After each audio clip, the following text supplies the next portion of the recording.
ЦК КПСС Леонидом Ильичем Брежневым. Перестройка хозяйственного механизма, перестройки сознания.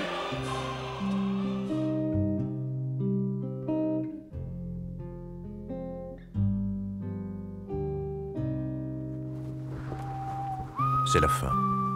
Voilà ce que je me suis dit. Le souvenir que j'en garde est d'une effroyable netteté. C'était le 25 décembre 1991. J'avais 33 ans et quelque chose est mort en moi-même. Pour moi, c'était l'idéal le plus puissant depuis le christianisme. Mort. Le communisme était mort. Il était né du rêve primordial de justice et de fraternité. Il avait été pendant des siècles réduit à l'utopie. Mais nous l'avions porté au pouvoir. Sa fin fut banale, annoncée au journal télévisé. Un sexagénaire chauve, à l'accent provincial, y avouait la défaite finale. Я прекращаю свою деятельность на посту президента СССР. La défaite d'un empire réputé invincible et qui fut vaincu par lui-même. Je n'arrive pas à croire que 20 ans ont passé, que mon socialisme à moi, je ne le verrai plus vivant que dans mes rêves.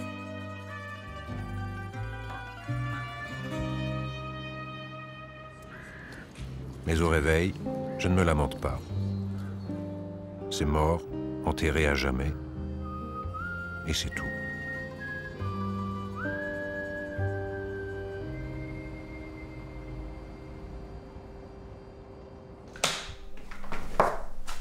Non, papa, tu ne peux pas dire ça. Tu as été dans ce système toute ta vie. Si j'ai voulu faire des études d'histoire, c'est pour que rien de cette période ne soit oublié. Toutes les atrocités dont on a entendu parler, les travaux forcés, les exécutions en masse, Staline, le goulag. De ton temps, on torturait encore les dissidents dans les hôpitaux psychiatriques. On abattait ceux qui voulaient fuir le paradis des travailleurs. Et on mentait à la population à propos de la catastrophe de Tchernobyl.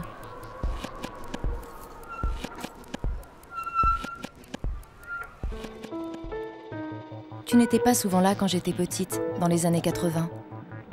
Tu disais que tu ne pouvais pas rester avec nous à l'ouest, que tu devais rester à l'est pour donner une nouvelle chance au socialisme. Tu pensais que l'Union soviétique existerait toujours. C'est pour ça qu'aujourd'hui, j'aimerais comprendre pourquoi le plus grand empire de l'histoire, avec tous ses pays satellites, son armée et ses services secrets, s'est effondré comme un château de cartes. Pourquoi et comment le communisme est-il mort?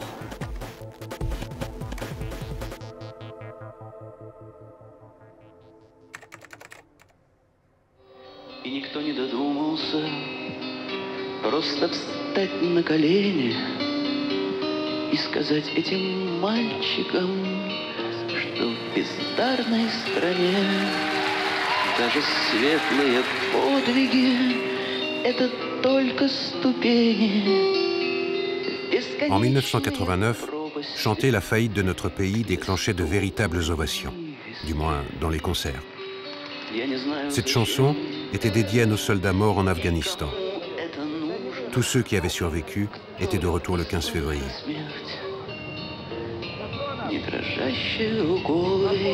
Au début du printemps de la même année, je suis allé voter pour la première fois de ma vie. Il s'agissait d'élire le Soviet suprême, notre Parlement. Jusqu'à l'arrivée de Gorbatchev, ce n'était qu'une chambre chargée d'approuver les décisions du Parti communiste. En 1989, cette assemblée n'était pas encore complètement libre. Un tiers des sièges allaient directement aux communistes. Mais les élections, elles, l'ont été suffisamment pour que Boris Yeltsin, le principal opposant à Gorbatchev, soit élu. Pour la première fois de toute son histoire, le pays a eu la possibilité de voter pour de bon. Gennady Bourboulis, chef de cabinet de Boris Yeltsin.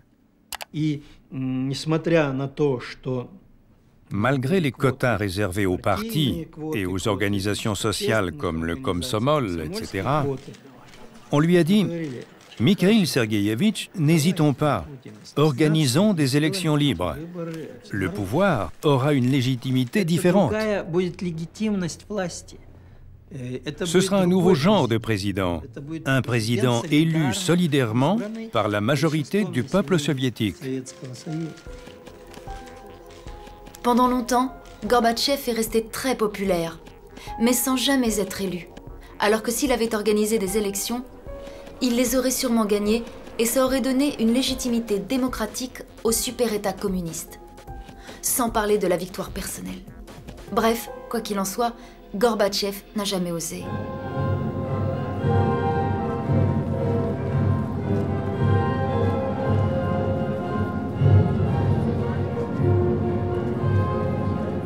Вот и выборы, и закон о выборах, и поправки Конституции показали, что они не полностью демократичными. Все-таки выборы должны быть равные, прямые, всеобщие, тайные, обязательно с альтернативных кандидатур снизу и до председателя Верховного Совета СССР. Pour moi, ces élections n'étaient pas non concurrentielles. Alexei Kondaourov, général du KGB et membre du service de protection de Gorbatchev. J'estimais que les gens qui se présentaient aux élections le méritaient, qu'ils avaient en quelque sorte fait leurs preuves. Et puis, le mieux est l'ennemi du bien. Et c'était quand même les représentants du peuple. Notre démocratie avait beau être très différente du modèle occidental, elle a tout de même permis l'élection d'Andrei Sakharov, ancien ennemi de l'État, à ce nouveau Parlement. Давайте определимся. Будем давать слово. Dans ce Parlement à moitié libre, l'apprentissage de la démocratie se fait sur le tas et le prix Nobel de la paix a eu du mal à se faire entendre. Вы пока присядьте. Или постойте. Одну минутку, товарищ. Не надо. Давайте решим вопрос так. Я вношу предложение компромиссное. Кто за то, чтобы дать депутату Сахарову 5 минут для выступления, прошу поднять мандаты. Кто против? Ну, меньшинство. Меньшинство явное. Пожалуйста, Андрей Дмитриевич, 5 минут. Il existait une certaine démocratie soviétique, c'est indéniable, mais pas dans l'acception occidentale du terme. De plus, pour moi, le mot démocratie n'était pas primordial. La question de la souveraineté populaire, au sens où on l'entend en Occident, ne me semblait pas être une condition indispensable à la réussite du pays et au bien-être du peuple.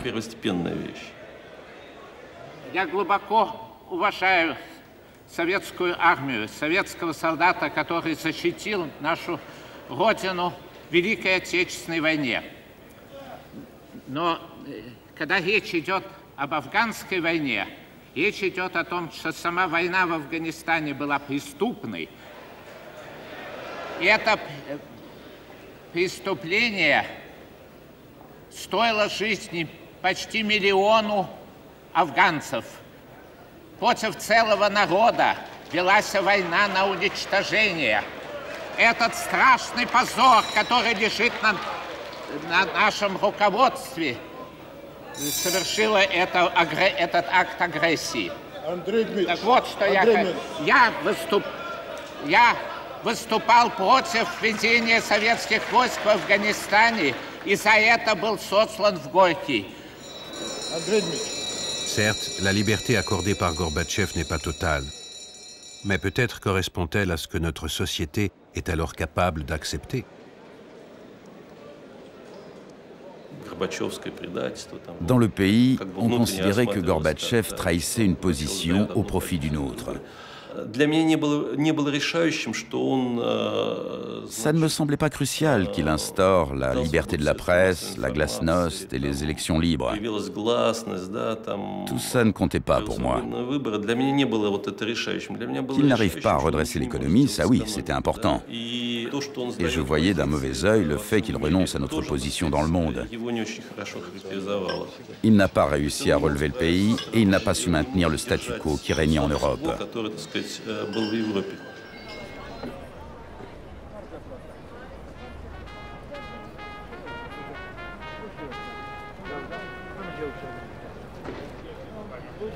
Même inachevées, les réformes lancées par Gorbatchev encouragent les Européens de l'Est. En Pologne, les ennemis jurés, Jaruzelski et Solidarnosc, s'asseyent autour d'une même table pour négocier. En Hongrie, le jeune réformateur Miklos Németh s'impose face aux communistes conservateurs. Mais d'autres pays comme l'Allemagne de l'Est, la Tchécoslovaquie, la Roumanie et la Bulgarie font figure de bastion du communisme, congelés malgré la chaleur de l'été 1989. Certains sont même bien décidés à défendre leur idéologie par tous les moyens. Même durant l'été 89. Andrei Grachev, ancien porte-parole de Gorbatchev.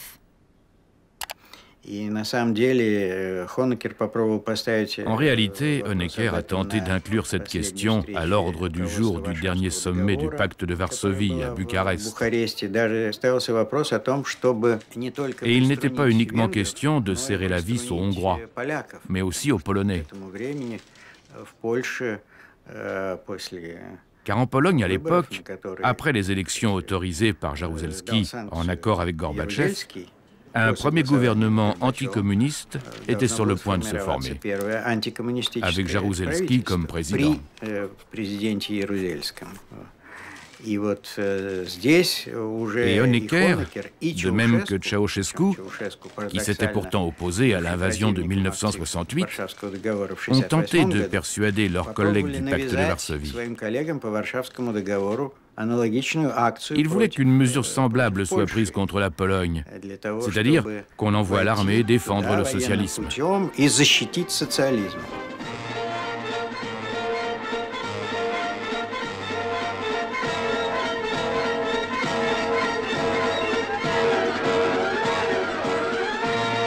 Donner une leçon, défendre le socialisme. On connaît la chanson. En 1956, le réformateur Imre Nagy, président du Conseil des ministres de Hongrie, tente d'organiser des élections libres et de retirer son pays du pacte de Varsovie. Mais ce dernier lui donne une bonne leçon. Les chars russes entrent dans Budapest. Nagy a été trahi par János Kádár, qui s'est allié aux soviétiques pour écraser l'insurrection.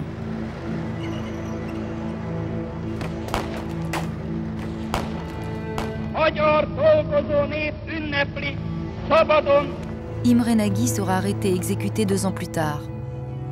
János Kádár dirige la Hongrie pendant 32 ans, jusqu'en 1988. L'année suivante, la dépouille d'Imre Nagy est exhumée d'une fosse commune et reçoit des funérailles nationales.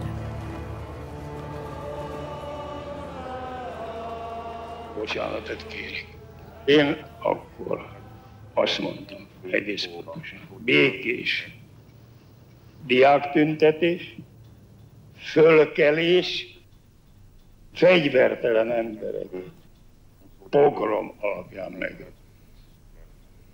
És azokat előbb ölték meg minden nagy Imréjéket, mert ha... Ce discours ressemble à la confession d'un mourant. C'était une façon de régler ses comptes avec lui-même. Zoltán Szalay, photographe de presse hongrois. Une foule immense s'était rassemblée sur la place des héros pour les funérailles d'Imre Nagy et de ses compagnons. C'était un événement important.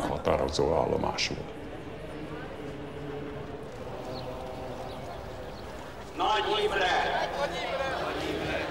Gimes Miklós, Losonczy Géza,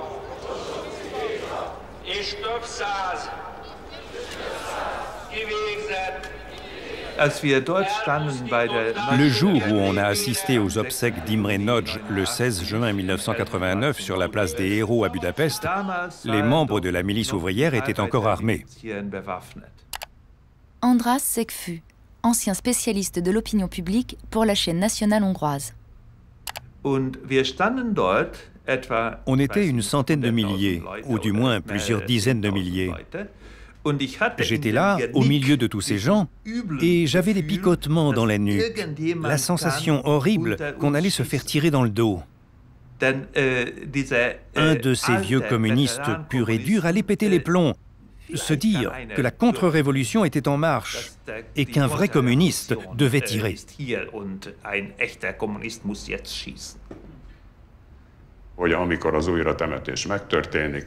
János Kádár est décédé peu de temps après l'enterrement d'Imre Nagy. Une chose est sûre, il y a un lien entre la réhabilitation de Nagy et la mort de Kádár. J'en suis absolument certain.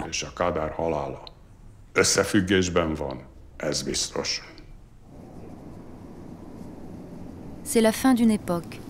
La nouvelle génération de dirigeants d'Europe de l'Est a un nouveau programme qu'elle doit malgré tout soumettre aux grands frères.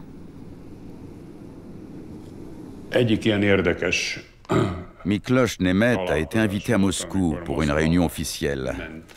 Ça a été un moment extraordinaire. Gorbatchev l'a accueilli et après 5 minutes de discussion, la délégation est restée et nous on est sortis.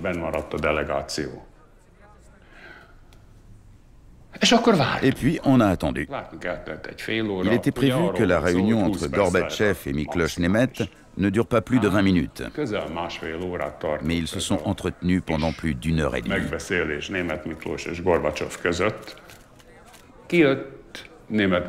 Finalement, Miklos Németh sort, Gorbatchev nous raccompagne jusqu'à l'escalier et nous dit « À bientôt ». Là, Németh s'écrie « Briefing ». On se presse tous autour de lui et il nous dit « On a abordé tous les sujets importants et on est d'accord sur tout. Tout va bien. » J'ai demandé quoi exactement? Il m'a répondu « La transition pacifique vers un système multipartite en Hongrie et le retrait des troupes soviétiques du pays. » C'est ce jour-là que la décision a été prise.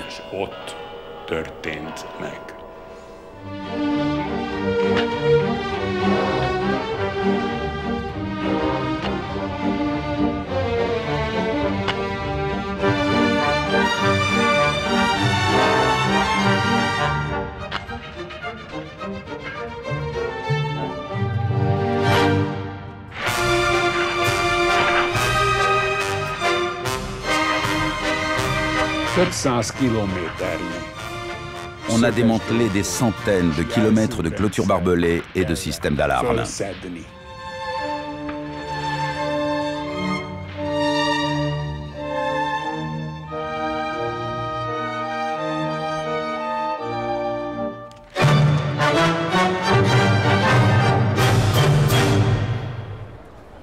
Cette déchirure dans le rideau de fer attire les Allemands de l'Est, dont certains passent leurs vacances en Hongrie, la destination préférée des citoyens de la RDA en mal de liberté.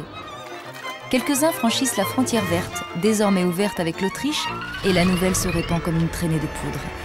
Des files de trabants affluent vers les points de passage entre la Hongrie et l'Autriche. Pour les autorités hongroises, c'est un peu trop. Und die fahren wir alle geschlossen in diese Straße. Die kommt hier oben an der Grenze raus. Das ist ein alter Grenzübergang. Wir fahren von hier aus hintereinander weg.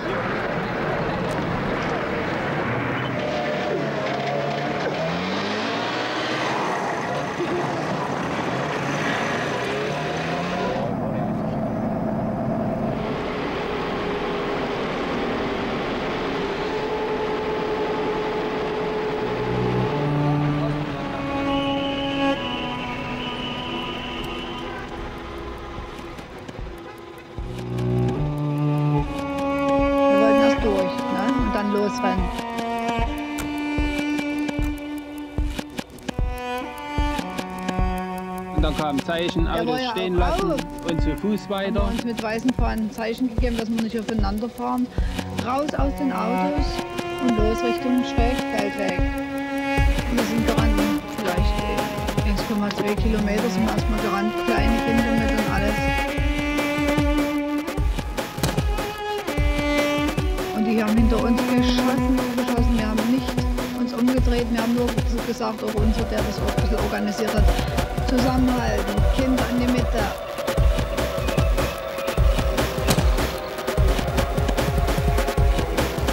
Dann kam plötzlich ein LKW. Laden.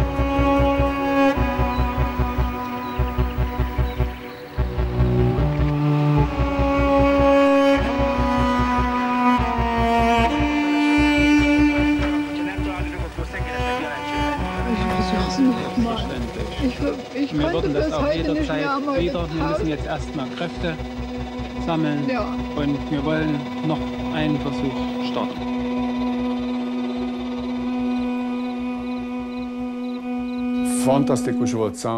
C'était fantastique. L'ordre de Malte est arrivé en Hongrie dès que le premier camp de réfugiés a été installé dans le jardin de l'église de Zugliget.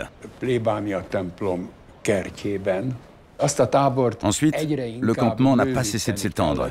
Ça a été très vite.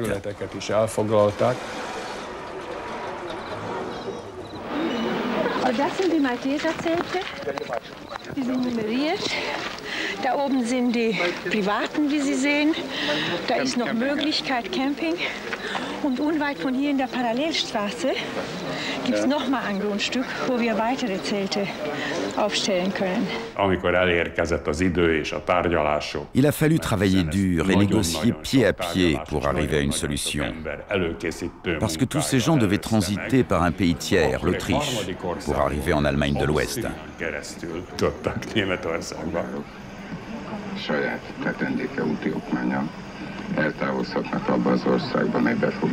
Die hier stehenden Bürger der DDR können mit ihrem DDR-Passieren das Land verlassen.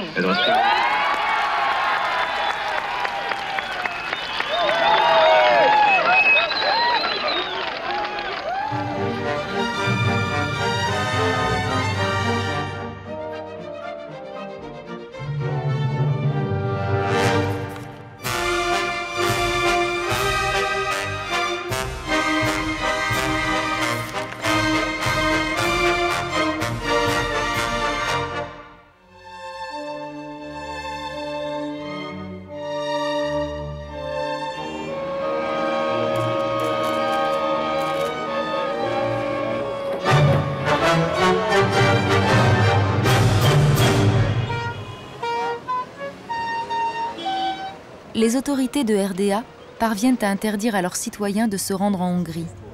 En réaction, certains font le siège des ambassades ouest-allemandes, à Prague et à Varsovie, dans l'espoir d'être autorisés à quitter le pays pour l'Ouest.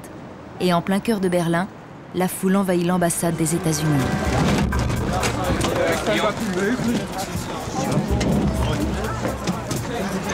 Verlassen Sie den Weg, machen Sie die Bahn frei, hier den Eingang frei. Gehen Sie weiter. Zügellos wird von Politikern und Medien der BRD eine stabsmäßig vorbereitete Heim ins Reich Psychose geführt, um Menschen in die Irre zu führen und auf einen Weg in ein ungewisses Schicksal zu treiben. Das vorgegaukelte Bild vom Leben im Westen soll vergessen machen, was diese Menschen von der sozialistischen Gesellschaft bekommen haben und was sie nun aufgeben. Pour sauver la face, les autorités est-allemandes ont l'idée d'expulser les citoyens qui ne rêvent justement que d'une chose, partir. Angesichts der unhaltbaren Situation in den Botschaften der BRD in Prag und Warschau hat die Regierung der DDR einen humanitären Akt unternommen, um die Lage, die nicht von ihr herbeigeführt wurde, dort zu beenden. Die Personen aus der DDR, die sich rechtswidrig in diesen Botschaften aufhielten, wurden wie bereits gemeldet in der vergangenen Nacht in die BRD ausgewiesen. Donc, pour sauver la face, il fallait les expulser, mais depuis le territoire national. Or, cette opération était risquée. Le train bondé de réfugiés est-allemands en provenance de Prague allait devoir traverser une partie de l'Allemagne de l'Est avant d'arriver à l'Ouest. Ça a été une décision complètement stupide. Fatalement, tout le monde a été au courant.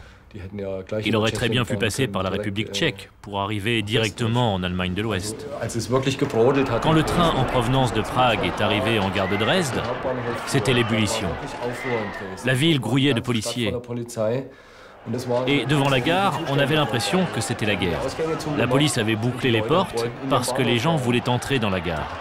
On se rendait bien compte que la situation échappait à tout contrôle. Le passage de ce train a ouvert les vannes.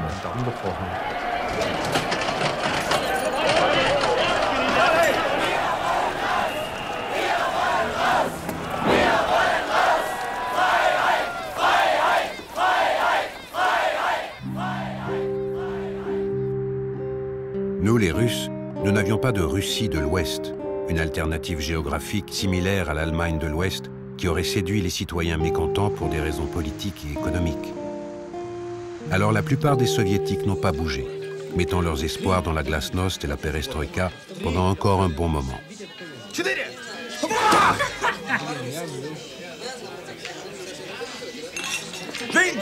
Может быть, за прошедшие 1,5 года перестройки мы еще не увидели ее осязаемых экономических результатов, то есть залежей мяса, колбасы на прилавках всех магазинов. Но один результат мы все-таки увидели. Люди подняли головы, люди почувствовали себя людьми. Le problème, c'est que cet espoir n'est apparemment rien d'autre que ça.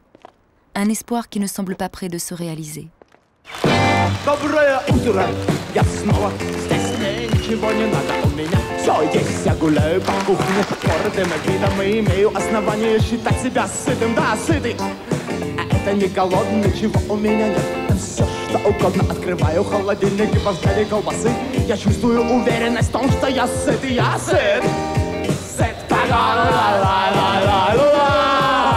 сыт, сыт, погон.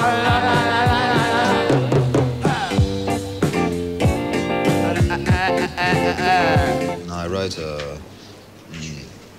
whole program of social songs. We were prohibited for half a year. Смотри под ноги, а вот наука, работай головой. Ради желудка берешь любую тему, производишь глоток и превращаешь информацию в желудочный сок. Я уничтожил столько добра, мой друг холодильник не даст соврать, но иногда бывает плохо, иногда меня тошнит, но это от того, что я слишком сыт. Сыт погона.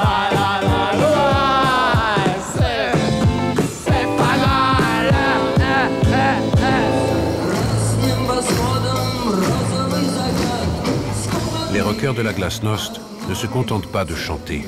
Ils expriment aussi les souffrances de leurs concitoyens dans une Union soviétique qui persiste dans son modèle économique planifié et centralisé.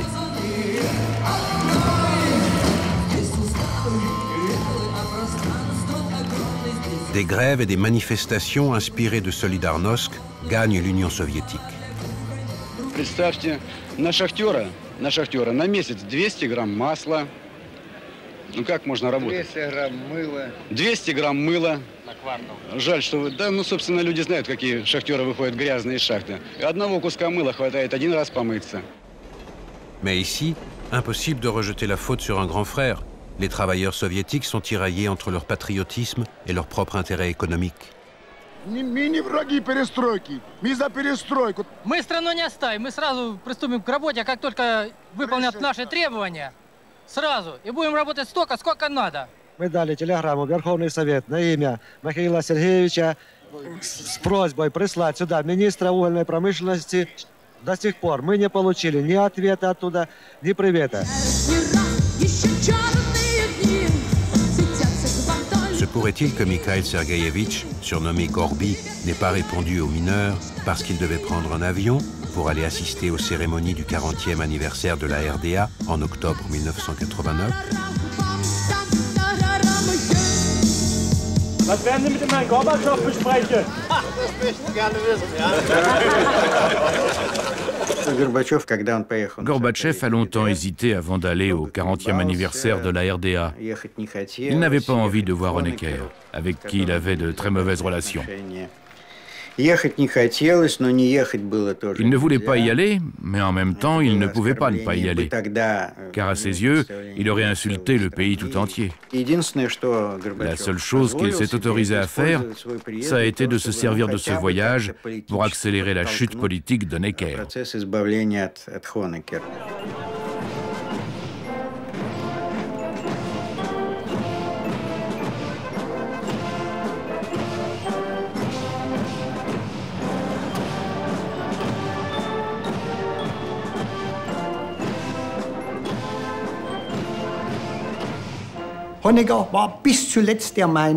Jusqu'à la fin, Erich Honecker était convaincu que le peuple le soutiendrait.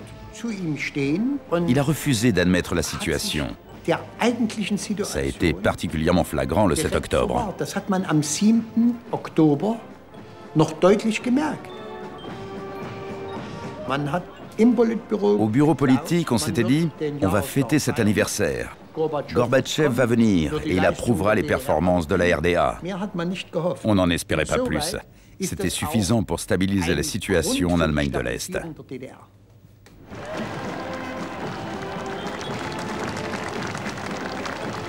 Le 7 octobre, c'était évident qu'il y aurait des manifestations. On savait que la grande cérémonie avait lieu au Palais de la République. Klaus Labs, ex-communiste et fils d'un membre du gouvernement de la RDA. Je voulais y aller moi aussi, et crier « Gorbi, Gorbi ». J'avais espoir que ça provoquerait enfin une rupture.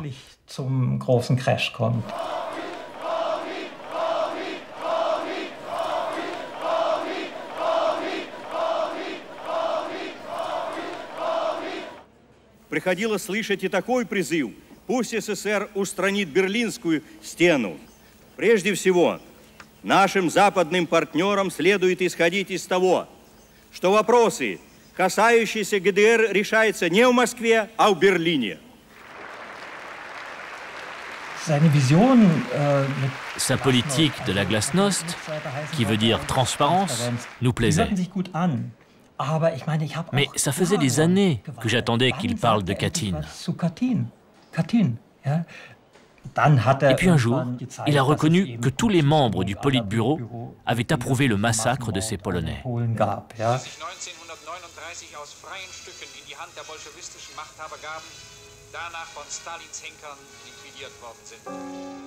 En mai 1940, à Katyn, des milliers d'officiers polonais sont abattus sur ordre de Staline. Ce dernier accuse les nazis de ce crime, un mensonge qui devient une vérité historique après la victoire des soviétiques. Faire porter aux nazis la faute d'un crime communiste a dû être particulièrement douloureux pour la conscience est-allemande.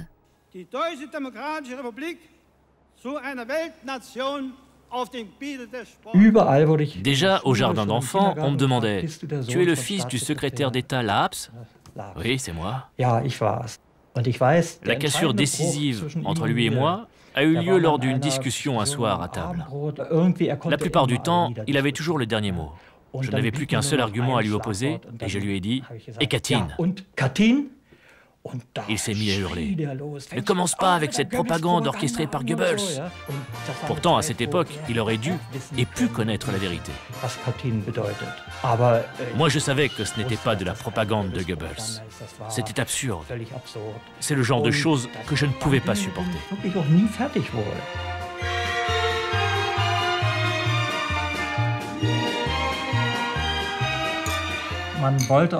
On voulait leur dire de laisser tomber le masque, leur faire comprendre que le peuple, c'était nous. Gehen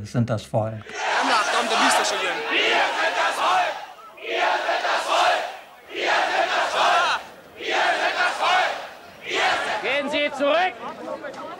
Gehen Sie zurück! Gehen Sie zurück!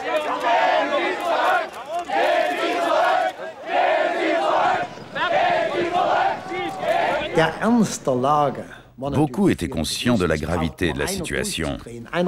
Il suffisait que quelqu'un pète les plombs, un manifestant ou un de ceux qui soutenaient l'État, un garde par exemple. Un seul coup de feu et ça aurait été le chaos total.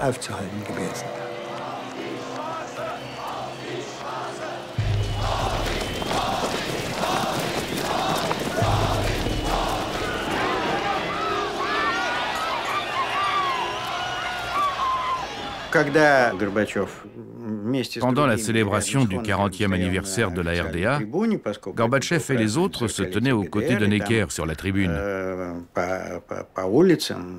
Il y avait différents défilés et celui de la jeunesse libre allemande s'est transformé en manifestation anti-Honecker. Les gens se sont mis à crier « Gorbi, reste avec nous ». C'était comme un crachat lancé au visage d'Honecker, une humiliation publique. Rakowski, le chef de file des réformateurs polonais, se tenait à côté de Gorbatchev. Il s'est approché de lui et il lui a glissé à l'oreille. « Regarde, Mikhail, c'est la fin. »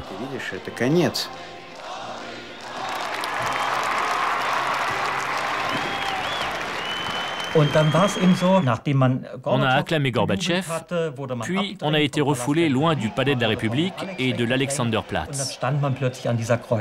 C'est comme ça qu'on s'est retrouvés à ce carrefour. J'ai cherché mes copains et je leur ai dit « Il faut qu'on aille là-haut, à Prenzlauer Berg ». L'objectif de la police est de repousser les gens le plus loin possible du palais de la République où les festivités doivent avoir lieu. Chassés du centre-ville, les manifestants se dirigent vers le quartier de Prenzlauer Berg, le fief des jeunes et des intellectuels. Ces derniers se joignent à eux en masse. Je suis parti devant en taxi pour prévenir que les manifestants de l'Alexanderplatz étaient en route pour l'église Gethsemani. On savait que c'était le seul endroit où on échapperait à la Stasi et aux rafles. Mais beaucoup n'ont même pas voulu s'y réfugier et ils ont continué. La Schönhauser Allee est à une centaine de mètres. C'est un peu plus loin, à droite, que se trouve le pont de la Bornholmstrasse, un point de passage névralgique du mur. Une partie des manifestants s'est dirigée vers le pont, et c'est à ce moment-là que les forces de police ont commencé à se masser. La police sait très bien ce qu'elle fait quand elle entreprend de bloquer la route des manifestants avant qu'ils n'arrivent au point de passage de Bornholm.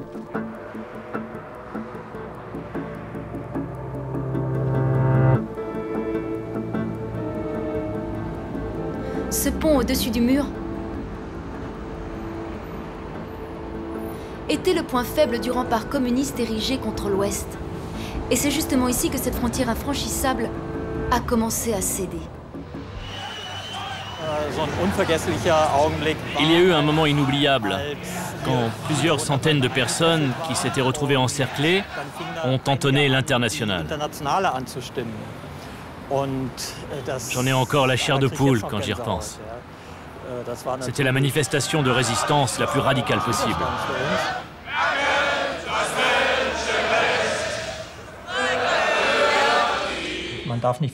Il ne faut pas oublier que le massacre de la place Tiananmen avait eu lieu quelques mois plus tôt. Je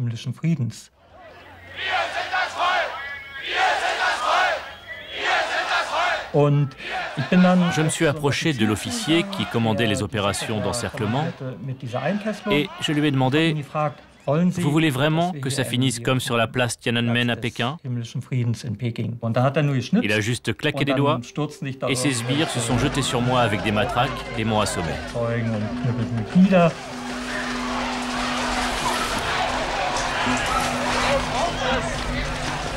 Je me suis réveillé à l'hôpital avec une commotion cérébrale. L'atmosphère était très tendue, mais je savais que j'avais attendu ce moment toute ma vie. C'était une rupture radicale avec mon passé et mes origines.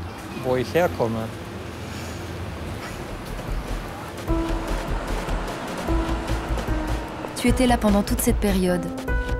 Un de mes premiers souvenirs, c'est de t'avoir accompagné à la porte de Brandebourg où les gens démolissaient le mur. Je crois que tu avais essayé de m'expliquer ce qui se passait. J'avais 5 ans. Plus tard, quand j'ai eu l'âge de comprendre, j'y ai réfléchi toute seule.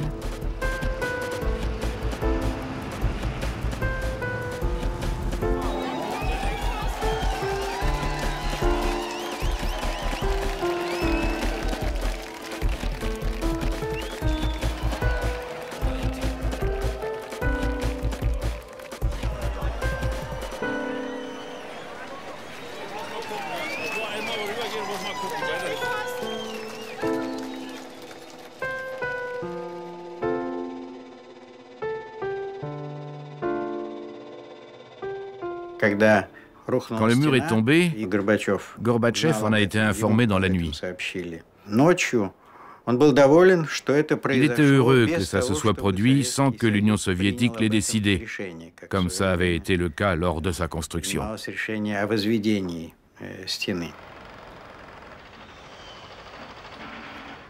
La chute du mur de Berlin a été un événement pénible parce qu'elle signifiait qu'on avait perdu la guerre froide, que l'Union soviétique avait été vaincue dans la guerre froide. La liberté d'expression accordée par Gorbatchev nous a permis, entre autres, d'admettre que nous avions imposé le socialisme par la force aux pays d'Europe de l'Est. Mais la force n'était plus à la mode à cette époque. C'est pourquoi rares sont ceux qui ont critiqué la chute du mur.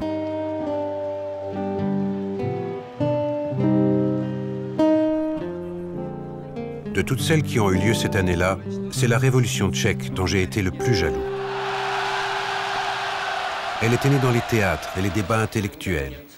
C'était la révolution des artistes et des musiciens, celle de Václav Havel, le dramaturge. Il a même fait preuve pendant longtemps d'une certaine hésitation intellectuelle, très loin de la mentalité d'un politicien professionnel. Pourtant, il s'est imposé naturellement comme un dirigeant incontesté.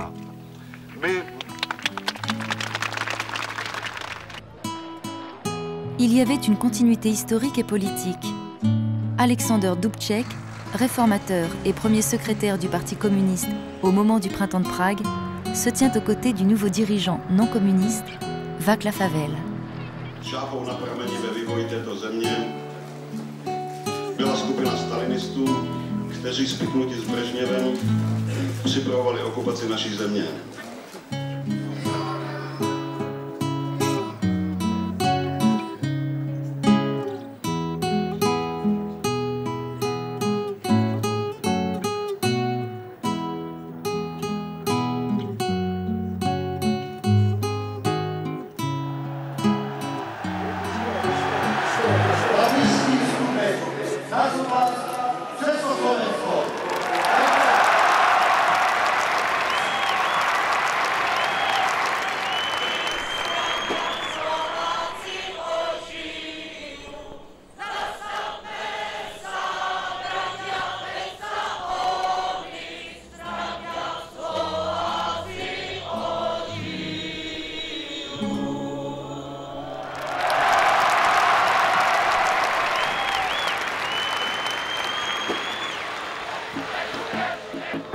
La révolution est contagieuse. Il suffit de voir la chronologie des événements. Le 9 novembre, le mur tombe. Le 10 novembre, Todor Zhivkov, l'inamovible chef d'État bulgare, est contraint de démissionner. Le 24 novembre, c'est le tour du comité central tchèque. Toutes ces révolutions sont pacifiques. Ce ne sera pas le cas en Roumanie.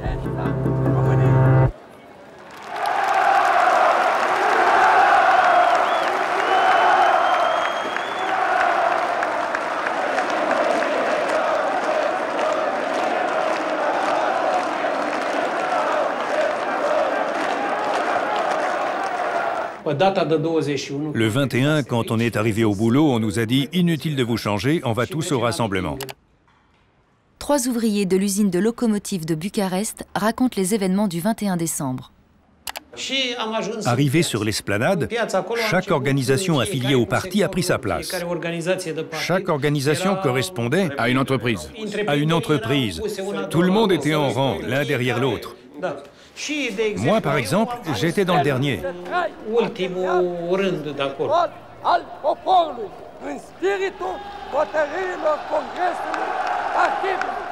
Le balcon est là.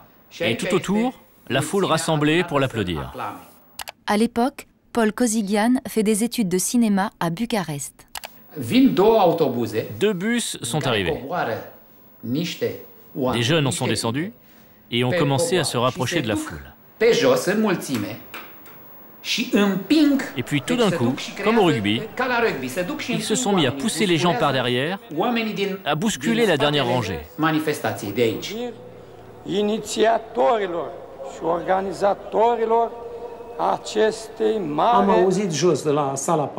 J'ai entendu un grondement qui venait du palais au bout de la rue, comme un avion ou un char. À ce moment-là, les gens se sont écroulés, comme un champ de maïs balayé par la tempête. Les banderoles et les drapeaux sont tombés. Tout le monde se piétinait.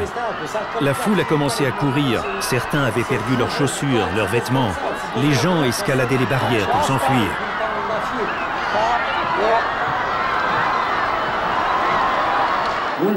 La vague a fini par arriver jusqu'à la caméra qui filmait Ceausescu.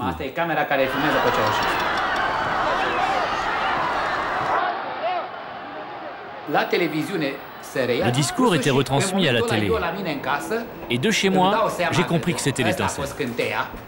Vous imaginez le symbole? L'image de Ceausescu qui vacillait. La caméra tremblait. L'image de Ceausescu aussi. Sur la place, c'était la panique totale. Alors j'ai pris ma caméra et j'ai commencé à filmer par la fenêtre. Voilà les images que j'ai tournées en cachette de la place de l'université. Il était 14h30, 1h30 après l'interruption du discours de Ceausescu. Les gens criaient « Nous voulons des élections libres ».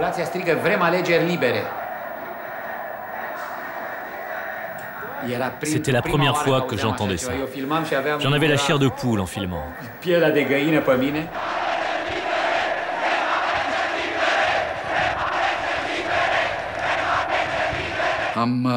Je suis sorti crier avec tout le monde. Sergiu Celac, interprète de Ceausescu jusqu'en 1978 et premier ministre des Affaires étrangères de l'ère post-communiste. Je voulais au moins mourir avec dignité. C'est contagieux quand des foules se rassemblent comme ça. Le courage, c'est contagieux, comme la scarlatine.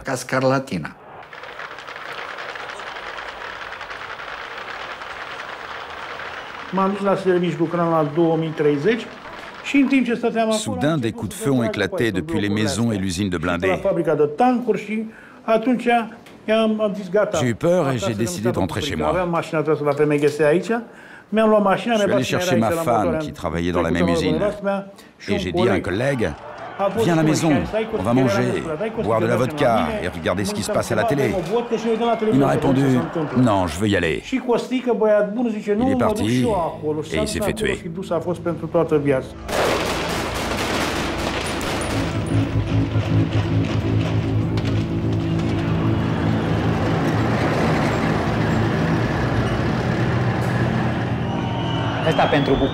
Ça a été un grand moment de courage pour Bucarest.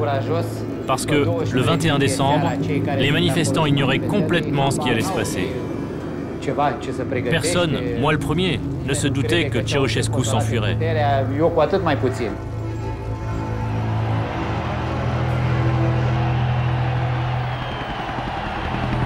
Le conducteur, l'homme qui avait dirigé la Roumanie pendant 24 ans, s'enfuit avec sa femme dans un hélicoptère militaire. L'appareil s'est posé sur le toit du palais que la foule a commencé à envahir.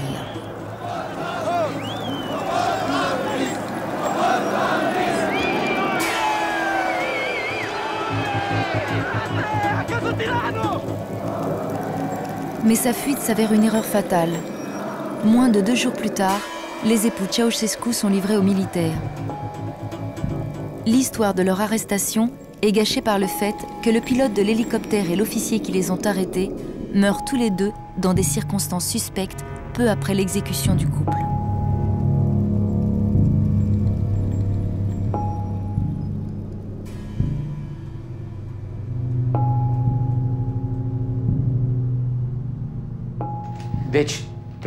C'était un des plans de la Securitate.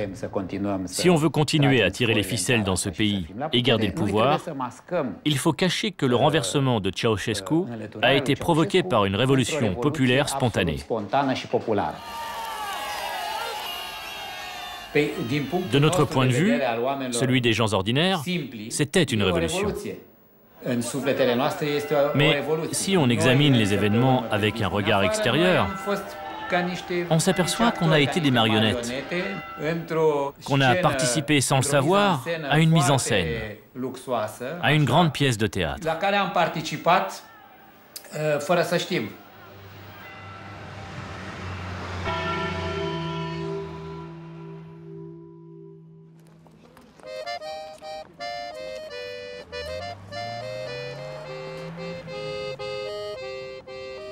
La réaction en chaîne de ces révolutions n'est pas arrivée jusqu'à vous.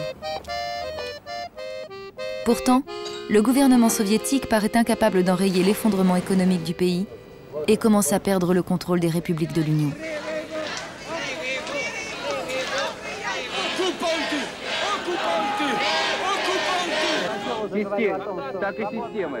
À la différence des autres pays du pacte de Varsovie, le communisme en URSS n'était pas la conséquence d'une occupation militaire. La notion de libération ne pouvait pas s'appliquer à nous. C'est peut-être pour cela que cette perte de croyance dans le communisme a été vécue plus douloureusement par les soviétiques. L'influence de l'Église orthodoxe russe a commencé à grandir, mais la religion avait été si bien étouffée pendant des décennies que sa renaissance tient moins à son message qu'à ses rituels. Dans le même temps, les vrais gens du peuple perdent la foi en leur vraie religion, le communisme. Souvent, le processus ressemble à un exorcisme. Cela explique que certains guérisseurs deviennent plus populaires que Gorbatchev. Свобода в том, чтобы не потеряли человечность, а приобрели ее. Вот что такое свобода. Свобода — это когда торжествует разум, это когда торжествует справедливость, логика. Cependant, dans la classe politique, un homme va trouver les mots justes pour exprimer ce que vit la population en détresse. Boris Yeltsin. И так далее. Но самое главное, что осталось, это чувство боли.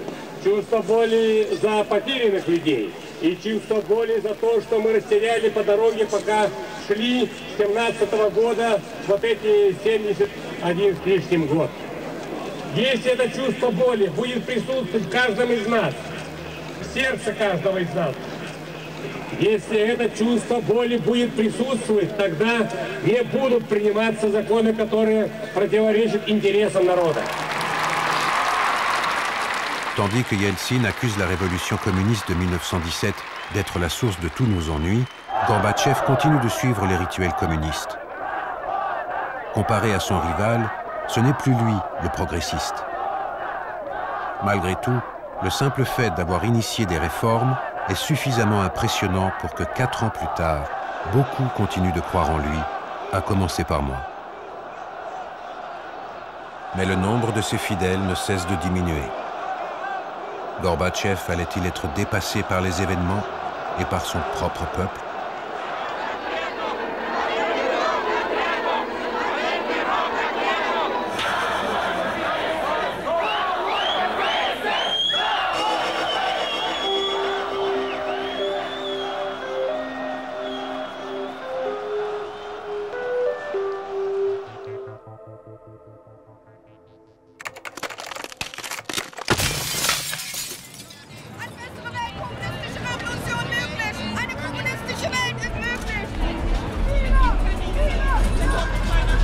La plupart des personnes que je connais sont de gauche. Mais en 1989, les gens ont voulu rompre avec le socialisme tel qu'il existait. En fait, ces gens n'étaient-ils pas simplement contre le communisme imposé par le grand frère soviétique?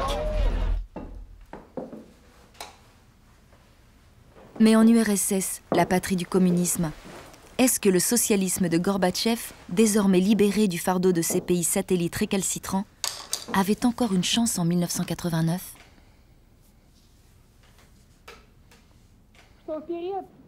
C'était une période d'intenses débats publics. La liberté de penser était devenue la norme et beaucoup de gens continuaient à considérer Gorbatchev comme un réformateur et un démocrate. Положение вещей таково, что позиция Горбачева может победить только опираясь на широкие выступления народных масс. Только так. Для этого нужно выходить на улицы с лозунгами, призывающими в поддержку перестройки. Это жизненно необходимый факт. Pour autant, la bataille en faveur de la démocratie était loin d'être gagnée. À Leningrad, nous organisions des rassemblements contre le monopole constitutionnel du pouvoir communiste, rassemblements qui étaient régulièrement dispersés par la police. Dans tout le pays, on assistait à des manifestations monstres. Мы считаем, что должна быть народная поддержка лидера революционной перестройки Горбачева.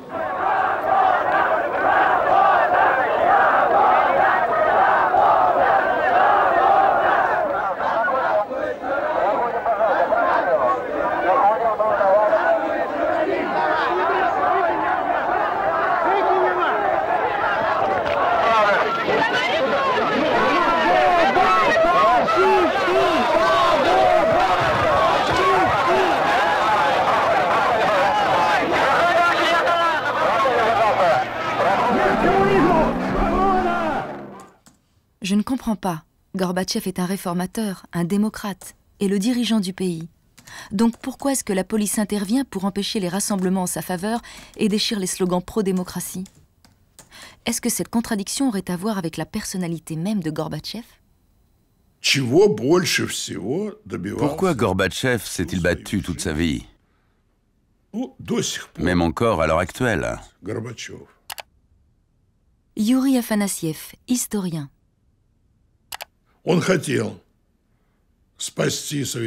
Il voulait sauver l'Union, le socialisme et le parti. Toute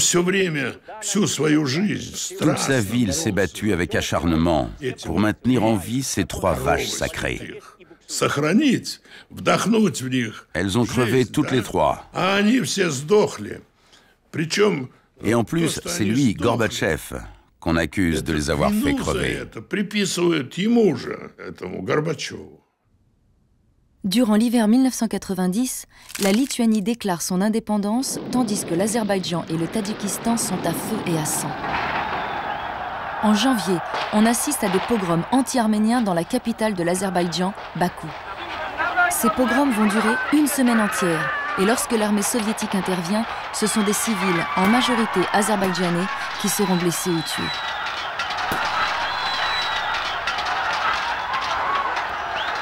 La contestation gagne alors le Tadjikistan et sa capitale, Dushanbe. Ce qui a provoqué l'embrasement du Tadjikistan, c'est quelques familles arméniennes d'Azerbaïdjan qui sont allées se réfugier dans le pays. De là, une fausse rumeur a prétendu que les autorités tadjiques attribuaient des logements à ces nouveaux arrivants.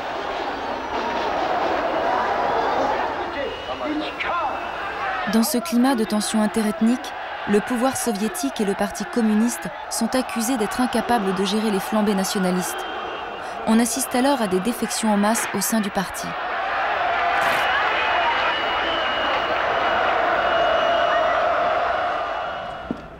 Malgré ces troubles dans le pays et une idéologie communiste plus que malmenée en Europe de l'Est, Gorbatchev est bien décidé à sauver tout ce qui peut encore l'être de l'Empire soviétique d'après-guerre. Dans ce contexte, le sort de l'Allemagne est au cœur de ses préoccupations. Ernüchternd allerdings war, was Michail Gorbatschow zur deutschen Frage sagte. Nach dem Krieg, so Gorbatschow, sei in Europa eine neue Realität entstanden und zu dieser Realität gehörten zwei deutsche Staaten. Jedes künstliche Forcieren der deutschen Frage könnte die Stabilität in Europa gefährden und sei daher auch nicht im Interesse der beiden deutschen Staaten. Eine Wiedervereinigung, das wurde hier in Malta klar, ist mit Michail Gorbatschow nicht zu haben. Gorbatchev a déclaré « L'Union soviétique soutient la RDA et mettra tout en œuvre pour garantir son existence à l'avenir. » Hans Modrow, dernier Premier ministre communiste de RDA. L'Union soviétique, en tant que puissance victorieuse, n'abandonnerait jamais la RDA. C'est ce que j'ai compris en discutant avec Gorbatchev lors d'un déplacement à Moscou le 4 décembre. Il disait « La RDA est une alliée et restera une alliée ». Et puis tout d'un coup, fin janvier 1990, changement de formule. Gorbatchev déclarait « C'est aux Allemands de décider eux-mêmes comment gérer leur réunification ». On estimait qu'il faudrait 3 ou 4 ans pour y arriver. Et l'Union soviétique avait tout intérêt à prolonger ce processus, pour garantir un équilibre et surtout pour que cet équilibre soit durable. J'en ai parlé avec Mitterrand le 21 décembre 1989 à Berlin. Et lui aussi pensait que la réunification prendrait du temps.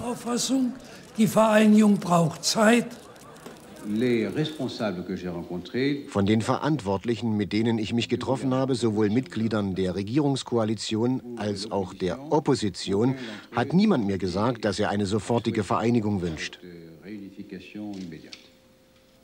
Man darf nicht ein Gleichgewicht verändern oder zerstören, das im Ergebnis einer europäischen Nachkriegsentwicklung entstanden ist. So ist die deutsche Einheit mit der europäischen Einheit verbunden. All dies muss entschieden werden unter Beachtung der Stabilität der europäischen Grenzen und darf nicht den Status und den Frieden Europas stören. Wir brauchen keine Ungleichgewichte. Es gibt eine Kernfrage, zu der wir uns Il y a une question fondamentale sur laquelle on était tous d'accord le 30 janvier 1990. En cas de réunification, l'Allemagne devrait rester militairement neutre. Le 10 février, Kohl était à Moscou et affirmait sans équivoque que l'Allemagne serait réunifiée. Moscou n'imposa pas de conditions sur la neutralité. En l'espace de 10 jours, Gorbatchev avait tout simplement capitulé, ce qui allait entraîner des dégâts considérables en Union soviétique. On peut parler de trahison ou d'incapacité à comprendre et à protéger ses propres intérêts. Moi, je pense que Gorbatchev était surtout dépassé par les événements et mal conseillé par son entourage. Il n'a pas provoqué ce qui s'est passé et il a toujours manqué de préparation. En revanche, Bush était très bien préparé, et Kohl également, comme je l'ai constaté lors de sa visite. À ce moment-là, il était évident que Gorbatchev ne maîtrisait plus du tout ces processus de plus en plus complexes et ces défis internationaux permanents. Il disait toujours « On n'a plus notre mot à dire dans ces négociations ». Et moi je répondais « Quand on a 380 000 soldats stationnés dans un pays, on a toujours un moyen de pression ». Les soldats sont rentrés chez eux, mais au lieu de triompher et de revenir en vainqueurs, leur armée d'élite avait perdu la guerre.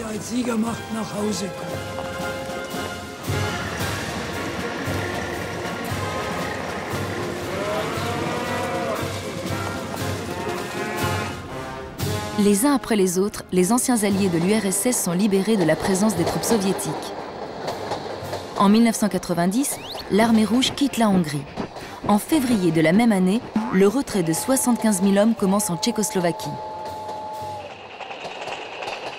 Le 19 octobre 1991, Gorbatchev donne son accord au départ des 50 000 soldats encore stationnés en Pologne.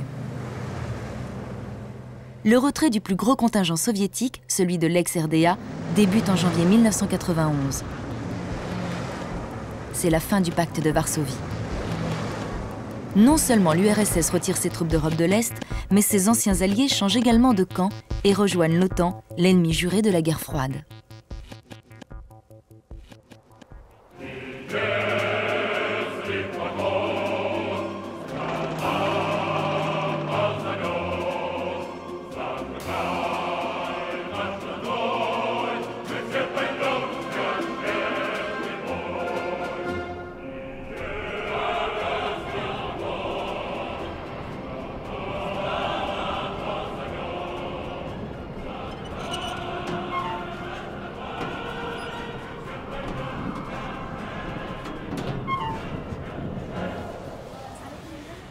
Le 12 septembre 1990, le traité de réunification de l'Allemagne est signé par les ministres des Affaires étrangères des 4 vainqueurs de la Seconde Guerre mondiale et ceux des 2 républiques allemandes. L'URSS est représentée par Eduard Shevardnadze. Крупнейшие события мировой истории, имеющие большое значение для судеб европейских народов и для нас, для советских людей, для советского народа. Au nom du peuple soviétique, ce défenseur des réformes de Gorbatchev salue la fin de la principale conséquence géopolitique de la Seconde Guerre mondiale, la partition de l'Allemagne. C'est une victoire, la victoire de tous les Allemands.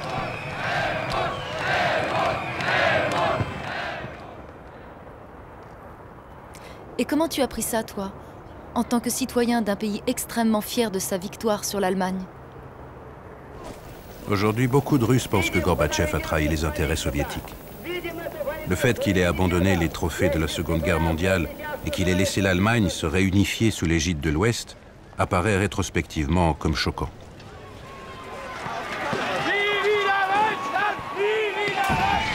Les Allemands eux-mêmes étaient partagés sur le sujet. Est-ce que Gorbatchev aurait pu faire en sorte que l'Allemagne reste neutre du point de vue militaire? Je me souviens de l'atmosphère de l'époque et de la pression qui pesait sur lui. Parce que c'était sa politique de glasnost qui déterrait les vérités sordides du communisme. À elle seule, l'existence d'un complot nazi-communiste suffisait à réduire à néant toute prétention soviétique de peser sur l'avenir de l'Allemagne moderne. Sans parler du fait que l'Union soviétique, exsangue économiquement et moralement abattue, n'était plus en mesure d'argumenter avec l'Ouest. Gorbatchev était tellement emballé par ces merveilleuses idées qu'étaient la glasnost, la démocratisation, la pensée nouvelle, qu'il a cru que ces simples mots allaient changer le monde.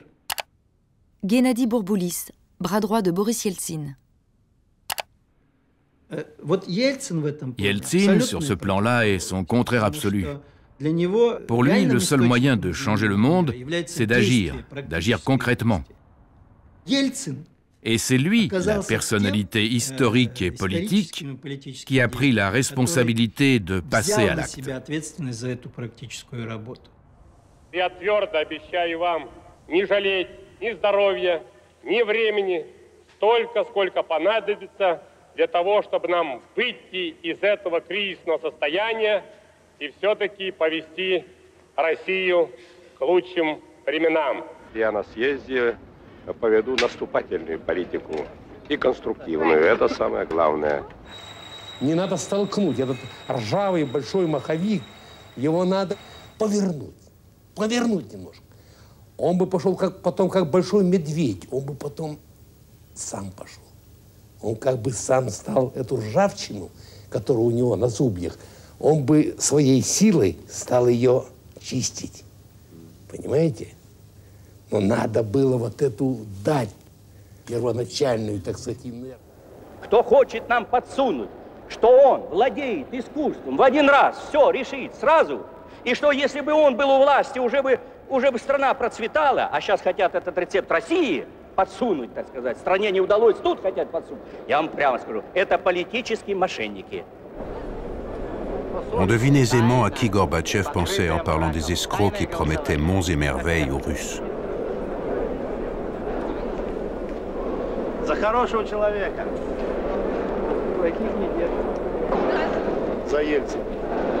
Не секрет. Boris Yeltsin accède au pouvoir en remportant les élections.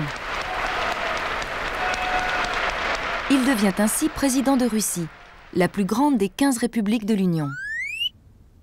Au-dessus de lui, il n'a que Gorbatchev, le président de l'URSS. La légitimité de ce dernier n'est pas basée sur le verdict démocratique des urnes, mais sur l'idéologie ayant jusque-là fédéré des nations disparates, le communisme. Ельцин, я не понимаю его. Зачем он выступил так резко, критично? Почему он кричал так? Что я не хочу коммунистов. Коммунистов надо душить. Коммунисты тоже люди.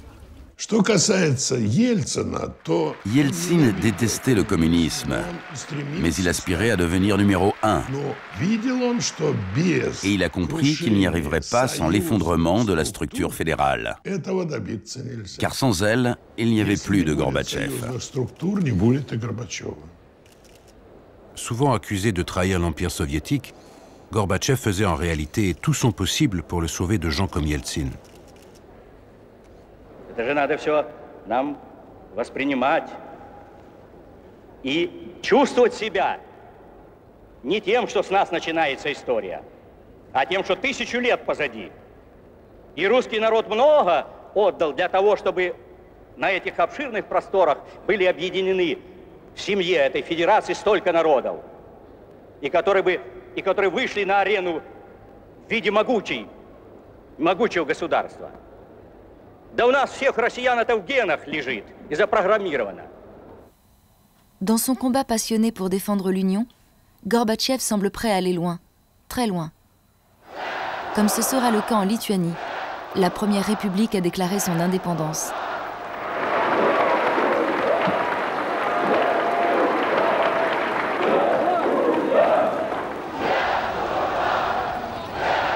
Gorbatchev ne voit pas que le vent commence à tourner dans le pays. Il encourage les parachutistes qui partent dans les républiques baltes, à Vilnius et à Riga, à faire usage de la force lors des événements de janvier à Vilnius. Cet homme a perdu le sens des responsabilités, de la réalité. Il est déconnecté des événements qui se produisent dans son propre pays.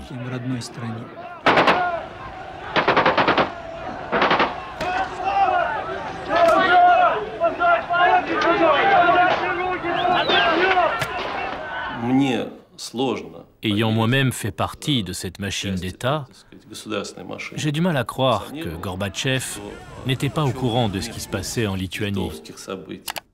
Général Alexei Kondaourov, officier du KGB de 1973 à 1991.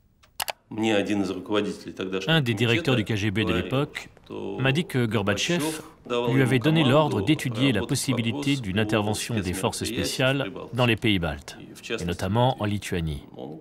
Il lui a dit « Pas de problème, Mikhail Sergeyevitch, j'ai juste besoin d'un ordre écrit, et c'est tout. » L'ordre écrit n'est jamais arrivé. Lui a été mis à la retraite, et peu après, ces événements se sont produits en Lituanie.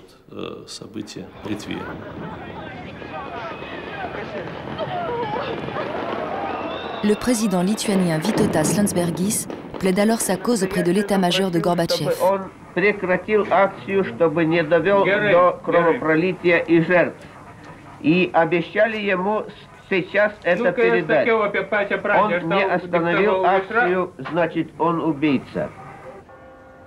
Nous avons été scandalisés par les meurtres commis en janvier 91 en Lituanie.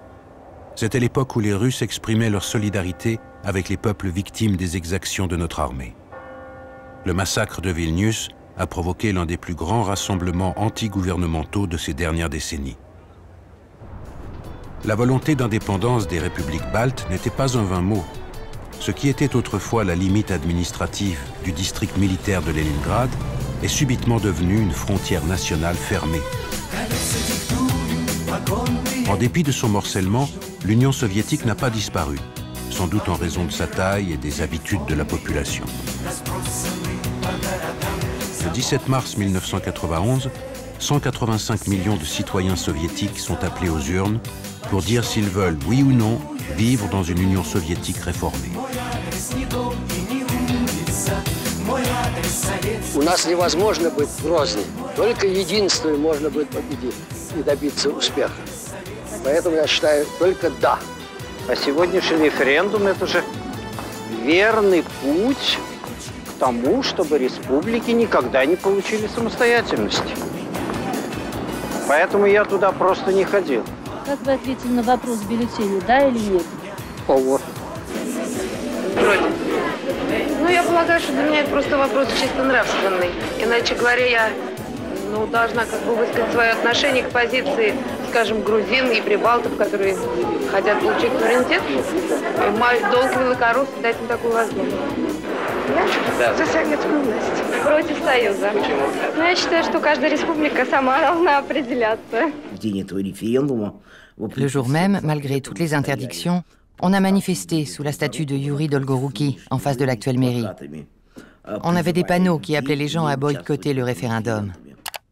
Valeria Novodvorskaya, militante des droits de l'homme. Une telle consultation était totalement illégitime. On ne peut pas demander aux habitants de la métropole si l'Empire doit être maintenu. La métropole n'a pas le droit de prendre une telle décision. Un référendum sur l'indépendance doit être fait sur le territoire colonial, en aucun cas dans la métropole. Vous voulez vivre dans un empire rénové où les droits de l'homme seront respectés? Eh bien, ils n'ont pas voulu. 80% des 185 millions de citoyens soviétiques en âge de voter ont participé à ce référendum. Et 76% d'entre eux ont dit oui au maintien de l'Union sous une forme moins stricte. Sur le plan politique, ce nouveau traité d'union est un compromis entre Gorbatchev, qui veut à tout prix préserver l'Union, et Yeltsin, qui veut l'affaiblir voire la détruire. Même cette nouvelle union est jugée trop laxiste par les conservateurs qui sont prêts à tout pour garder l'ancienne. C'est alors qu'Édouard Shevardnadze, célèbre pour son rôle dans la réunification allemande, jette un pavé dans la mare en annonçant l'imminence d'un coup d'État. Наступает диктатура, заявляю со всей ответственностью. Никто не знает, какая это будет диктатура и кто придет. Что за диктатор? Я хочу сделать следующее заявление. Я ухожу в отставку. Пусть это будет, не реагируйте и не ругайте меня. Пусть это будет моим ладом, если хотите, протестом моим против наступления диктатуры. Главное не упадать в панику, тем более в истерику.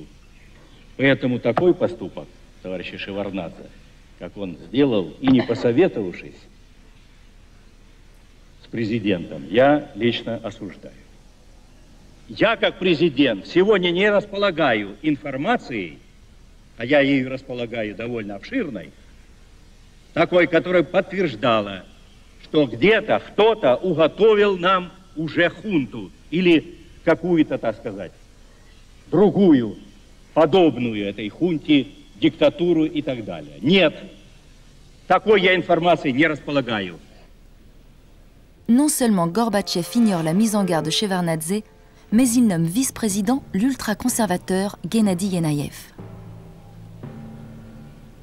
Я вношу предложение на ваше рассмотрение, чтобы рекомендовать для избрания вице-президентом депутата Янаева Геннадия Ивановича. На основе каких критериев вы сделали выбор? Почему именно Янаев?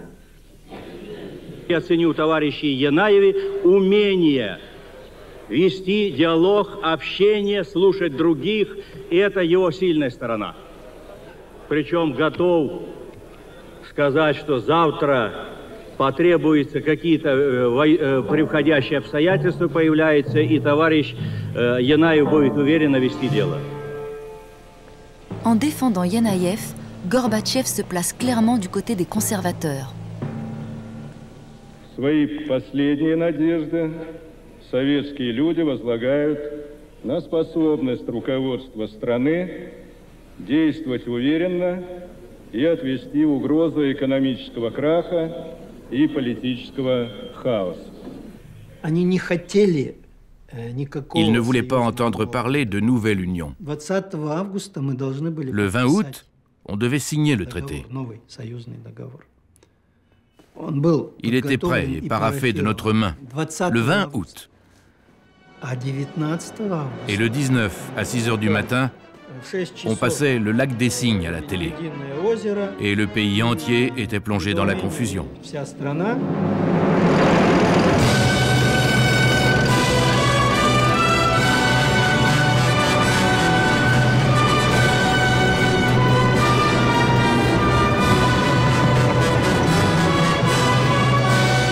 En plein état d'urgence, tous les programmes télévisés ont été remplacés par des retransmissions de ballets classiques dans notre plus pure tradition tragicomique soviétique. В связи с невозможностью по состоянию здоровья исполнения Михаилом Сергеевичем Горбачевым обязанностей президента СССР на основании статьи 127.7 Конституции СССР вице-президент СССР приступил к временному исполнению обязанностей президента. Скажите, пожалуйста, понимаете ли вы, что сегодня ночью вы совершили государственный переворот? Я позволил бы не согласиться с вами, поскольку мы опираемся на конституционные нормы. Абсолютно все юридические и, так сказать, конституционные нормы были соблюдены. J'ai été réveillée par mon père qui criait « Il y a eu un putsch ». Anna Baskakova, citoyenne ayant défendu le Parlement lors du coup d'État. J'ai entendu à la radio la déclaration du GKCP. On la transmettait pratiquement toutes les heures aux informations. Ce qu'il disait était complètement idiot, scandaleux. J'étais révoltée. J'avais plein de choses à faire ce jour-là. J'avais un rendez-vous et je suis arrivée très en retard parce que le tramway a dû s'arrêter à cause des tanks qui arrivaient.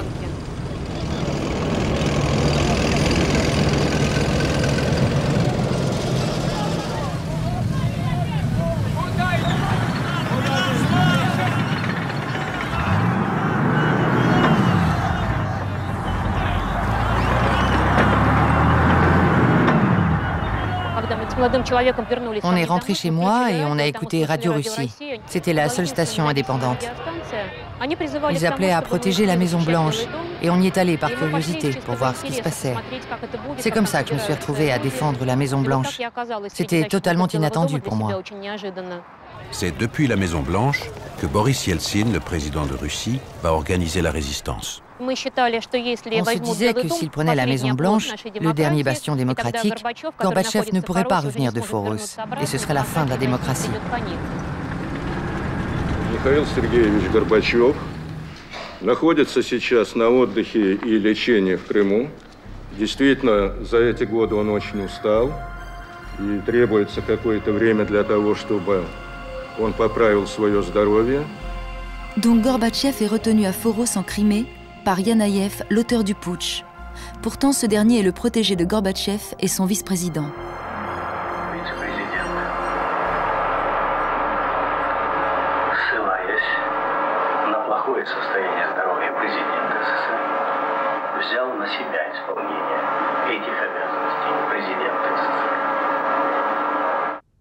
C'est Boris Yeltsin, le président démocratiquement élu de la République de Russie, qui apparaît soudain comme la figure de proue de la résistance au coup d'État. Oubliant ses différends avec Gorbatchev, il va tout mettre en œuvre pour faire libérer le président de l'URSS, prisonnier des putschistes.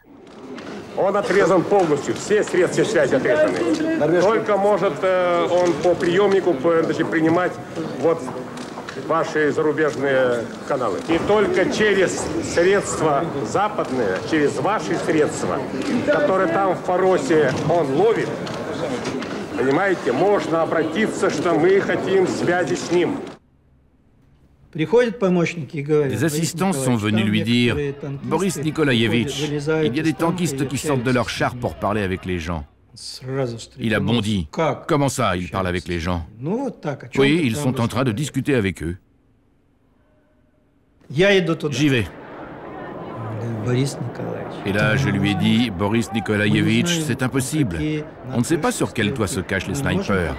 C'est trop risqué. » « Non, j'y vais. Donnez-moi le discours. » Et on y est allé.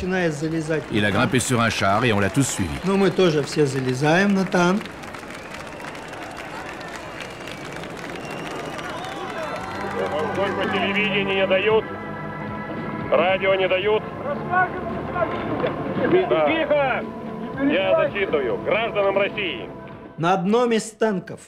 Debout sur un char d'assaut, c'est-à-dire le symbole d'un empire militarisé, le président Yeltsin lit son discours. Il y déclare que les putschistes sont des hors-la-loi, des criminels, et exige le retour de Gorbatchev.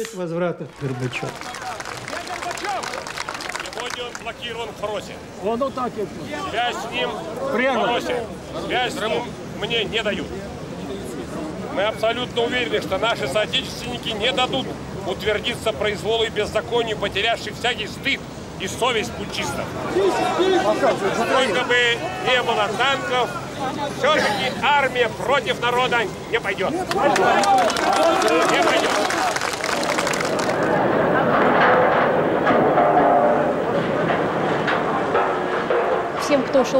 Il donnait une barre de fer à tous ceux qui arrivaient sur la place.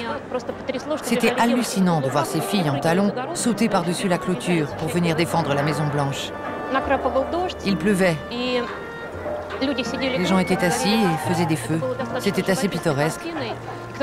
Quelqu'un a dit, dans quelques années, on va reconstruire les barricades et tourner un film d'amour qui se passera pendant le putsch.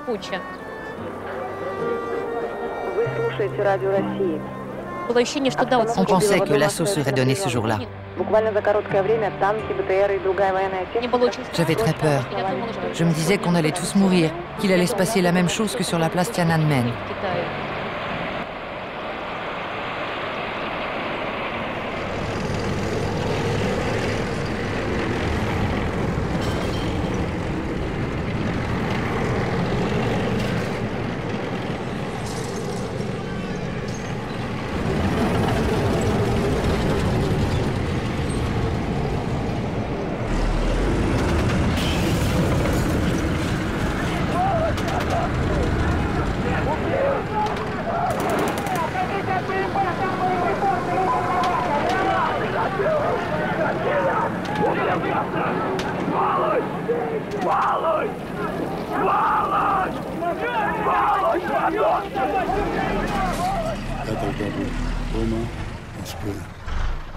J'étais chez moi, à Moscou, quand des coups de feu ont éclaté.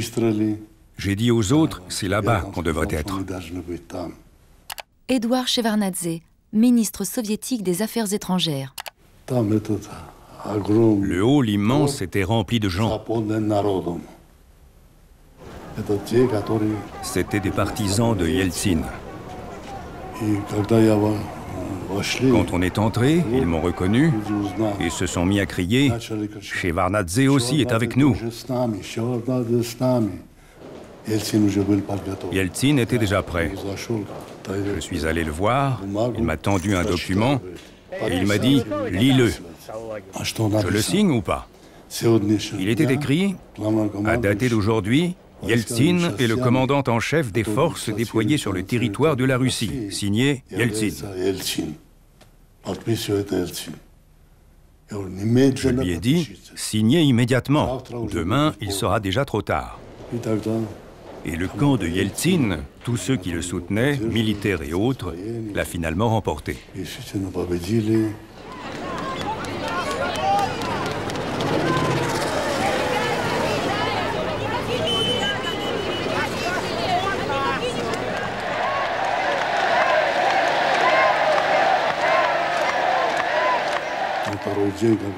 Le deuxième jour, quand tout a été terminé, il y a eu un meeting.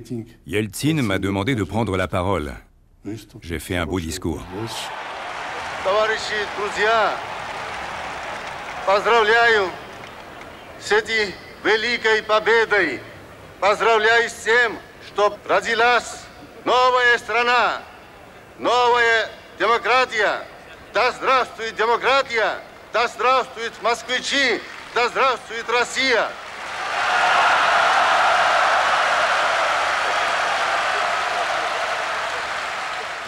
Mon père était un socialiste convaincu. Il n'a pourtant jamais été communiste, car il estimait que ce n'était pas exactement ce que Lénine avait voulu. En fait, il était plus communiste que les communistes. À l'époque, il m'a dit « Ce n'est pas bien que le pays se divise ». Je lui ai répondu que je refusais de vivre dans un pays livré à l'armée, qu'il fallait être honnête. Quand je suis allée défendre la Maison-Blanche, il a hurlé au téléphone « Une junte va prendre le pouvoir, tu n'y peux rien ». Mais nous, on pensait que si. Et quand je suis rentrée le troisième soir, il m'a dit « Tu es une petite sotte, mais tu avais raison, pas moi ». Il s'est excusé. C'est vous qui l'avez défendu. Bravo, vous avez réussi. J'étais chef des relations publiques. Général Alexei Kandaourov, ancien officier du KGB. Mon bureau était situé dans le même bâtiment que l'ancien bureau d'Andropov, dans le vieil immeuble de la Loubianka. C'est là qu'ont siégé tous les présidents du KGB et même du NKVD depuis Beria. Quand la révolution d'août a eu lieu, la foule sur la place était tendue. La victoire l'avait rendue euphorique et elle voulait en découdre avec cet abominable organisme qu'était le KGB. J'étais le seul à être resté sur place, à part des gardes armés de mitraillettes. Je leur ai demandé quel ordre on vous a donné en cas d'assaut. Ils m'ont répondu « Vous savez, on n'a reçu aucun ordre ». Alors je leur ai dit « Puisqu'apparemment je suis votre supérieur, je vous ordonne de ne pas utiliser vos armes. Il est hors de question d'ouvrir le feu. Personne n'a besoin d'un bain de sang. » Finalement, les gens se sont contentés de déboulonner la statue de Dzerzhinsky. J'ai tout vu depuis la fenêtre de mon bureau. Ils ont passé un câble et le bras de la grue s'est levé. Je travaillais pour l'organisme dont le nom était étroitement lié à celui de Dzerzhinsky. Et les voir lui passer un nœud coulant autour du cou, tout au fond de moi, ça m'a fait très mal. C'était comme s'il m'avait passé la corde au cou et m'avait pendu. C'était toute ma vie et moi-même qu'ils étaient en train de pendre. J'étais couvert de honte. Je n'avais pas protégé ce que j'étais censé protéger.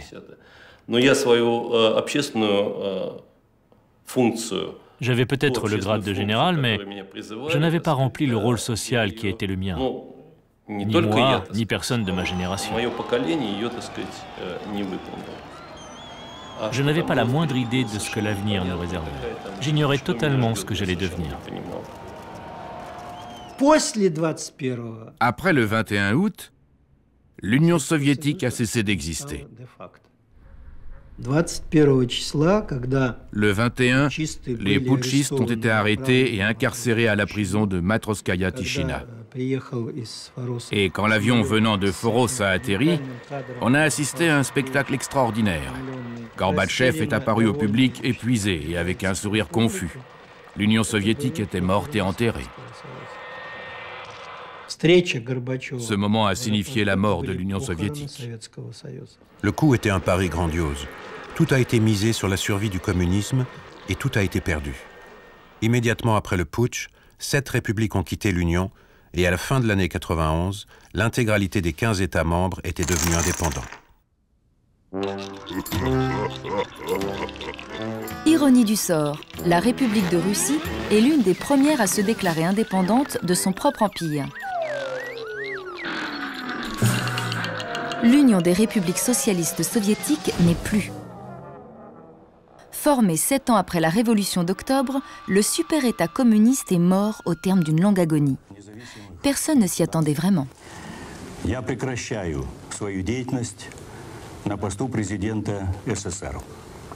Mais Gorbatchev nous devait une explication à nous autres, citoyens, sur ce qui s'était vraiment passé à Moscou et qui avait fait basculer le pays. Après tout, le putsch du 19 août a été orchestré par des membres de son gouvernement. И в частности, я вижу, что Сиес был прав, когда он в первом заходе не избрал вице-президента, а я настаивал. И настоял. Это моя ошибка. И не единственная ошибка. Le 4 août, Gorbatchev part pour Foros.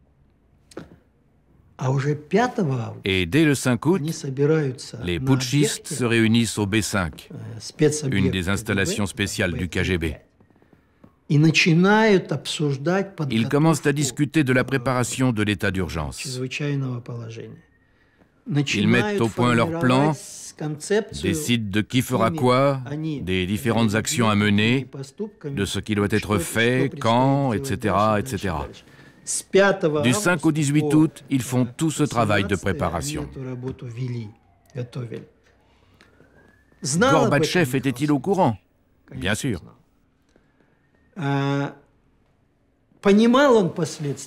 Avait-il compris quelles seraient les conséquences?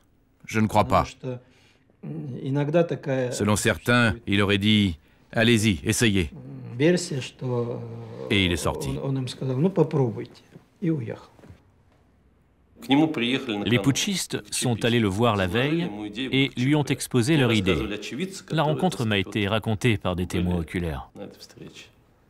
Et comme d'habitude, il n'a dit ni oui ni non. Il a lancé quelque chose du genre « Allez au diable, faites comme vous voulez ». Был предложен президенту ультиматум передать свои полномочия вице-президенту. Я сказал, ну что вы завтра чрезвычайное положение ведь объявить, ну что дальше? Что дальше? Вы хоть спрогнозируете на 1 день, 2, 3, на 4 шага. Что дальше? Vous comprenez, le secrétaire général est au cœur du pouvoir. Il ne peut pas avoir ce genre d'attitude. Soit il donnait l'ordre de les faire arrêter immédiatement, soit il leur disait fermement « Vous portez atteinte à la Constitution. Vous êtes des criminels d'État. » C'est comme ça que doit se comporter un homme de pouvoir. un chef d'État. Il ne peut pas se contenter d'un « aller au diable ». Il a voulu voir ce que ça allait donner. C'est dans sa nature, c'est un faible, un chef d'État inconsistant, médiocre. Peu importe ce que Gorbatchev a fait, ce qui compte, c'est qu'il nous a donné la liberté. Grégory Yavlinsky, économiste et homme politique. Il nous a rendus libres, mais il n'est pas responsable de ce qu'on a fait de cette liberté. Ce n'est pas lui qu'il faut accuser. Est-ce qu'il a ouvert la porte de la cage? Oui. Alors peut-être qu'au fond, ce n'était pas ce qu'il voulait, que s'il s'y était pris autrement, s'il avait été plus réfléchi, il ne se serait rien passé. Il ne nous a pas donné la liberté.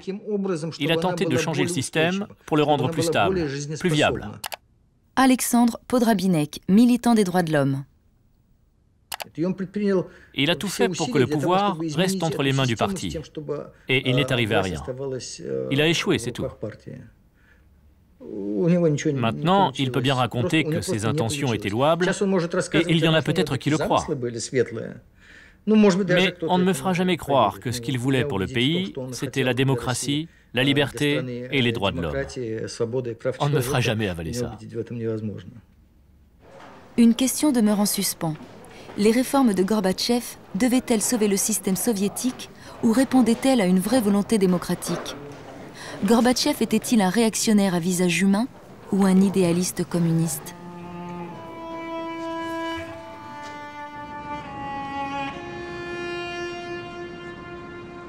Я являюсь убежденным приверженцем социалистической идеи. Это идея, которая питается и многими очень важными достижениями христианства. Le socialisme, le christianisme, je les ai connus à travers toi. Mais au final, se dire socialiste ne prouve pas grand-chose. Le socialisme est un concept acceptable dans une société libre. Mais les événements du XXe siècle m'ont rendu très circonspecte quant à la sincérité des valeurs humanistes défendues par cette doctrine.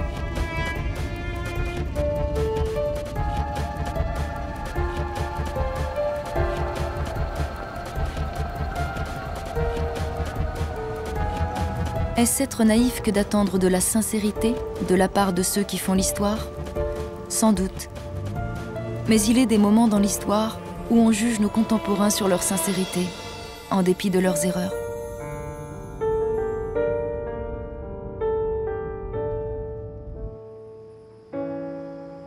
Mais ce qui est encore plus important pour moi, c'est de savoir si toi, papa, tu étais sincère. Sincère avec moi, avec toi-même.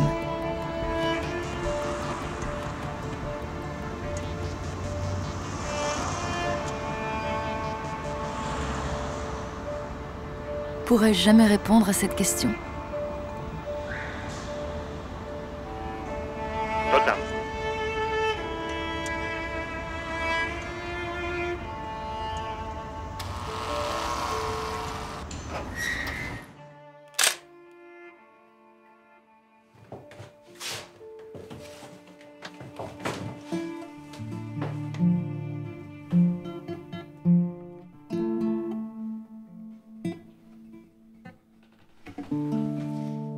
В твоем языке столько смысла без слов, что мне вдруг так хочется петь.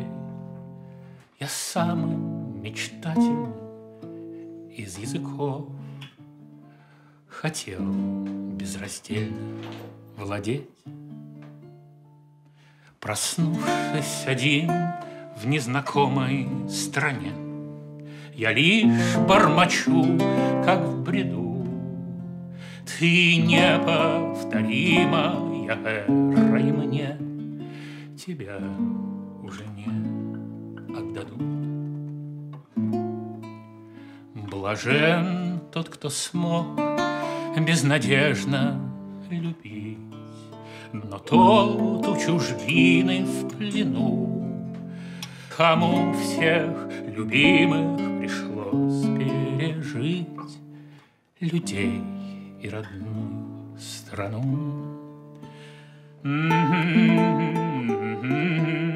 Пришлось пережить людей и родную страну. В твоем языке столько искренних слов, что мне бы не плакать, а петь. Но я захлебнулся на слове «любовь», таком беспощадном, как смерть.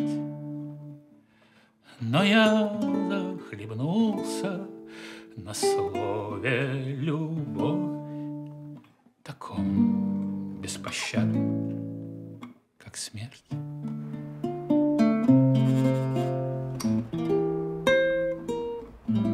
Je croyais que la démocratie serait compatible avec notre idéal. Je pensais que les gens opteraient pour le socialisme, même s'ils avaient le choix. Mais ils ne l'ont pas fait. Pour moi, ça représentait une telle tragédie que j'ai arrêté d'y penser.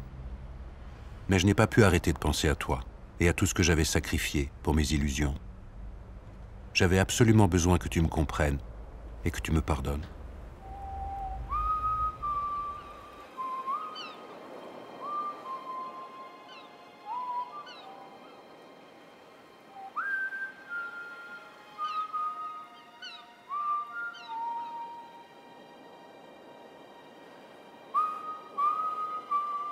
Même si certains l'ont regretté par la suite, en 1991, les gens ont rejeté notre socialisme.